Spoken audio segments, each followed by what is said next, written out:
Well, I can tell you this. I've been coming out here for 65 years, and there's always been people on these rooftops, except they didn't have the bleachers and they didn't have the party rooms below it. What it was, a couple of guys would climb up there, bring a couple of lawn chairs, 6-pack of beer, enjoy the game. Now the bleachers have been built up quite a bit since then, so it was really a very nice view of the ballpark. Now, when our Hall of Fame announcer, Harry Carey, when he started broadcasting games here, he thought that was so cool, seeing those guys on top of the rooftop. You know, he would always make a comment like, hey, look at those guys. Yeah, he would have the camera zoom in on them. Look at those guys, having a brew, enjoying the game, didn't even have to pay the price of admission. Well, I'll tell you what, you know, WGN had the foresight to broadcast the games all over the country.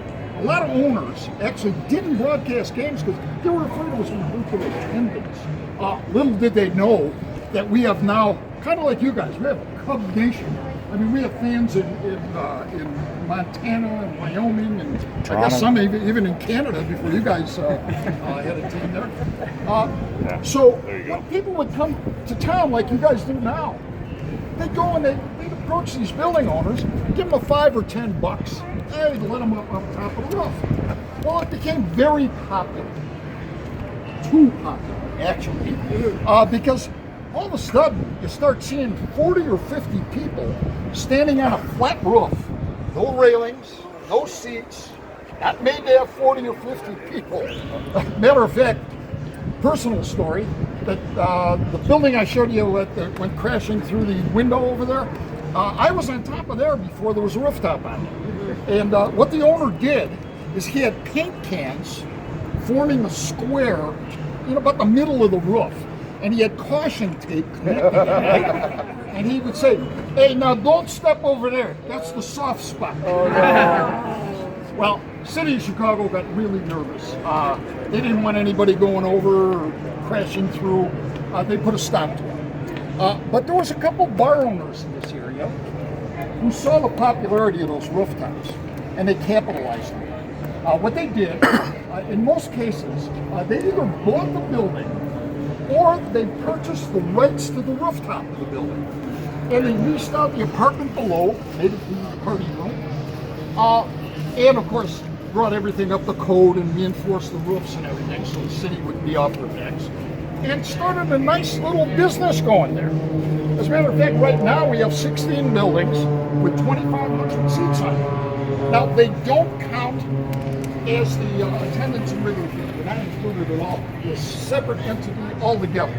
Now, it went along pretty good until the owners of the Cubs and the ballpark, at that time was the Tribune Corporation, one of our local newspapers here. And you know, back in the 70s and early 80s, we had some pretty lean years attendance-wise here. Hard to believe now.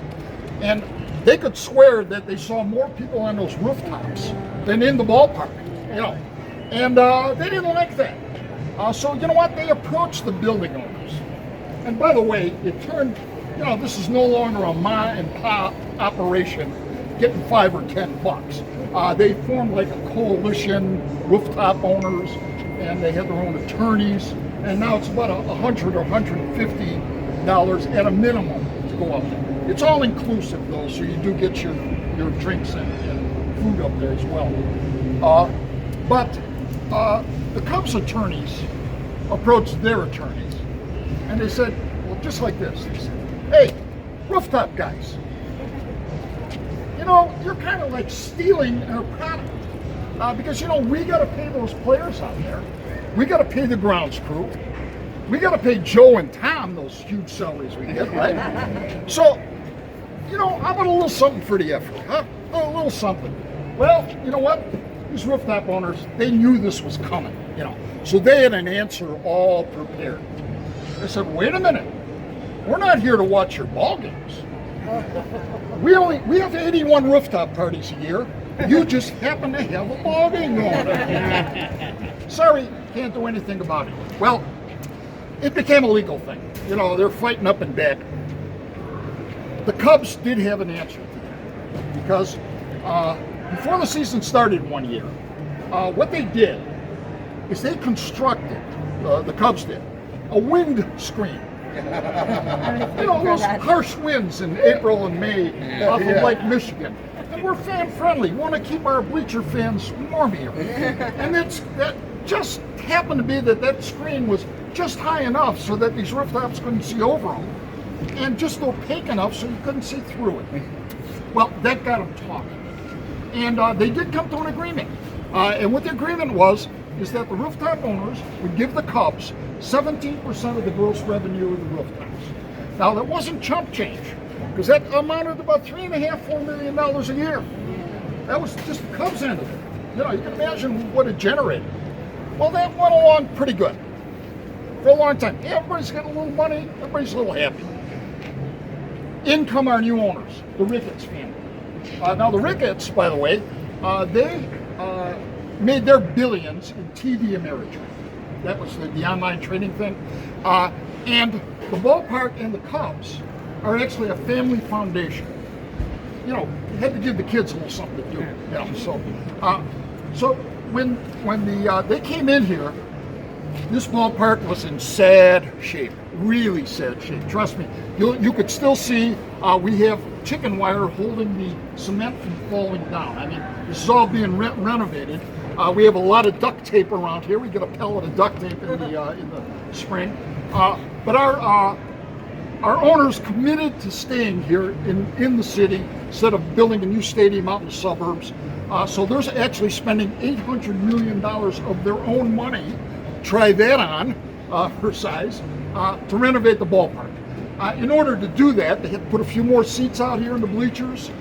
They get ungodly amount of money streamed for the advertising on these jumbotrons here, and actually people have really got used to those, having seen all the replays and everything. So they have to raise everything up, put up the jumbotrons, and it kind of blocked the views of a lot of these rooftops here. Once again, became a legal thing. But here's the answer. When you grow up, be a billionaire. Because our owners right now own 12 of the 16 buildings that are out. Problem solved. A couple of good rooftops. You're a good crowd. I'll tell you a couple of good rooftop stories here. See that one, the red building with Wrigley Field rooftops on there? Well, 1991, Cincinnati Reds were in it. They had a pitcher on that team called Tom Browning. Now, Browning was a very good pitcher. Actually, he had pitched the perfect game a couple of years before that. He was a starting pitcher, doesn't pitch every day. He just pitched the game before. So he was in the dugout. And all of a sudden, they were looking around for Tom. They couldn't find him. Where's Tom? Well, our camera found him. He was in the first row of that rooftop, full uniform, drinking a beer. Oh my God. And, you know, they asked, well, he got fined $1,000 for that. And afterwards, as a matter of fact, he just repeated that about 2 years ago. And he said, you know what? That's the best $1,000 beer I ever drank. Yes. He just walked out of the ballpark and walked up, knocked on the door. Of course, they're going to let a guy in full uniform. Now, this building right here, EMS Cthulhu. Who speaks Latin? See, one of these days, Joe, I'm going to get a guy, someone that can speak Latin. But I'll have to translate that for you. What EMS Cthulhu means, it means onward whelps. W-H-E-L-P-S. A whelp is a small, furry animal back in Roman times. Kind of looks like a little bear. And really what it means is go Cubs. All right? Now, the owner of that building, of course, was a Latin scholar. Wanted to show it off to everybody. So he put that sign on there.